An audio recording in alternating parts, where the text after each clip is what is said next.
बिहार विधानसभा चुनाव 2025 के नतीजों के बाद जहां नई सरकार के गठन और संभावित मंत्रिमंडल को लेकर चर्चाएं तेज है, तो वहीं दूसरी तरफ सबसे कम और सबसे अधिक उम्र की विजेताओं की सूची भी राजनीतिक गलियारों में चर्चा का विषय बनी हुई है। खासकर 25 साल की लोकप्रिय गायिका और बीजेपी विधायिका मैथिली ठाकुर न सिर्फ सबसे युवा विधायकों में शामिल है, बल्कि इस बात के भी प्रबल संकेत है कि उन्हें नई सरकार में मंत्री पद की जिम्मेदारी मिल सकती है। बीजेपी की सरप्राइज रणनीति को देखते हुए राजनीतिक विश्लेषज्ञ मानते हैं कि पार्टी उन्हें युवा, महिला और कलाकार इन तीनों पहचान के आधार पर बड़ा दायित्व दे सकती है।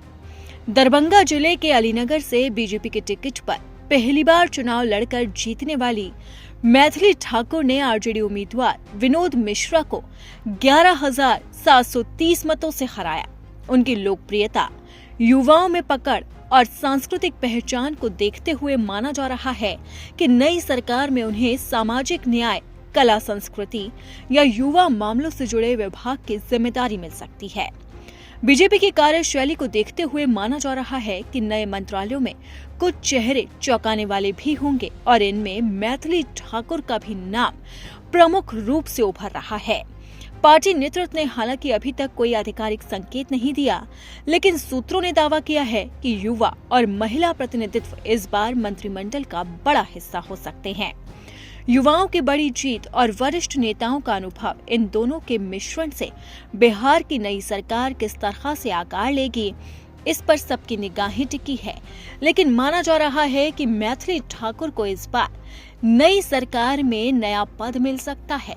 हालांकि अभी विधायक दल की बैठक में जेडीयू ने नीतीश कुमार के नाम पर मोहर लगा दी है और इसी के साथ ही ये भी कहा जा रहा है कि डिप्टी सीएम एक बार फिर सम्राट चौधरी और विजय सिन्हा ही बनने जा रहे हैं।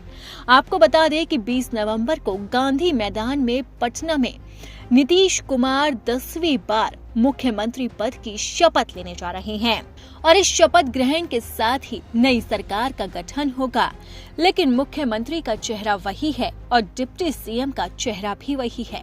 बदलेंगे तो मंत्रियों के चेहरे। तो अब देखना होगा कि नए चेहरों में क्या मैथिली ठाकुर नजर आती है या फिर नहीं। वैसे संकेत तो मैथिली के काफी गंभीर तरीके से लगाए जा रहे हैं, तो अब पूरा फैसला टिका है बीजेपी पर। तो ऐसे में देखना होगा कि बीजेपी मैथिली को जीत का क्या तोहफा देती है।